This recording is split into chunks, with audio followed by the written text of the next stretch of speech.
If you are someone with ideas, whether that's for products, services, research areas, whatever it might be, one of the most common and solvable mistakes with that idea is what kind of idea is it? I'm Tamsin Webster. I'm a reasoning researcher who studies how people think about ideas so we can make sure that your idea is one that people can't stop thinking about. I'm also the founder of the Message Design Institute, where we share and teach all the resources that we come across and that I've developed to help you do exactly that. But let's talk about this issue with ideas. One of the things that I see over and over again is that we use the word idea or even message to talk about more than one kind of idea.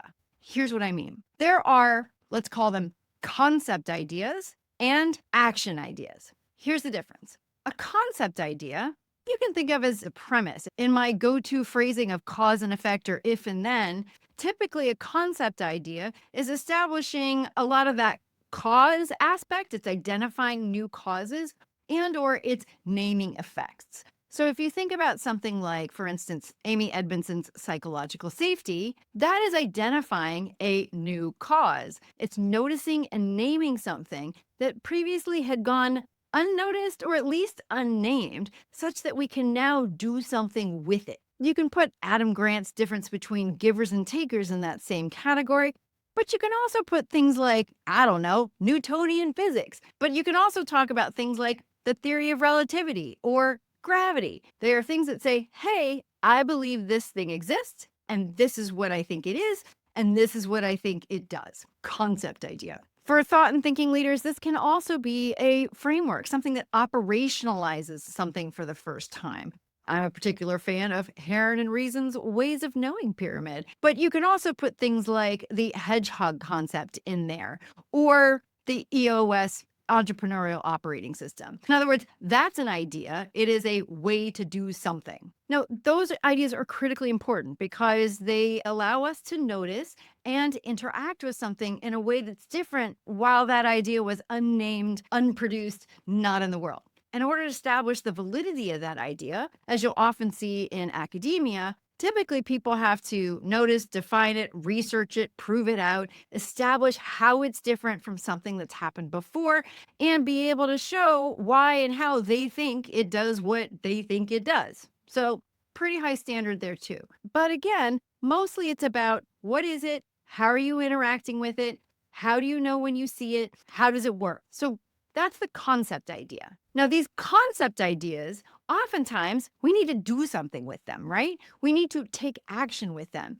And it's the moment where we start to say, if you want teams to learn better, make better decisions, etc., then you need psychological safety. Do you hear the difference? Instead of just saying psychological safety exists, it's if you want this, you need psychological safety on your teams. Suddenly now also an idea, but a fundamentally different kind of idea. One I'm going to refer to as an action oriented idea, or let's call it an action idea for short. The reason this is so important is that the minute, the nanosecond that someone's brain hears a concept idea attached to an outcome, a we should, this will, etc., a whole different set of reasoning processes get engaged.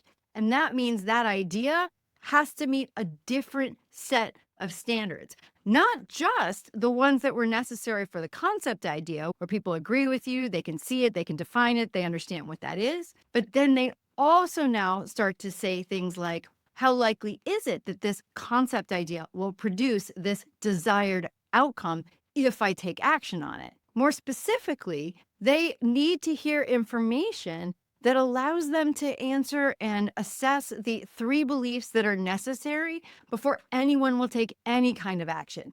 Number one, that it's possible in principle. Can I see? Can I feel? Does this feel intuitively logical as a way to achieve this outcome? Does this concept idea just fit? Does it make sense without a lot of thinking about it as a way to achieve this outcome? Number one, is it possible in principle? Number two, is it possible in practice? And number three, is it worth it? Once somebody agrees that something is possible in principle, they can understand why it would work, how it could work. Then they want to understand, yeah, but will it really? And the will it really starts to pull in things like, can I do it? Can you do it? Can anybody do it?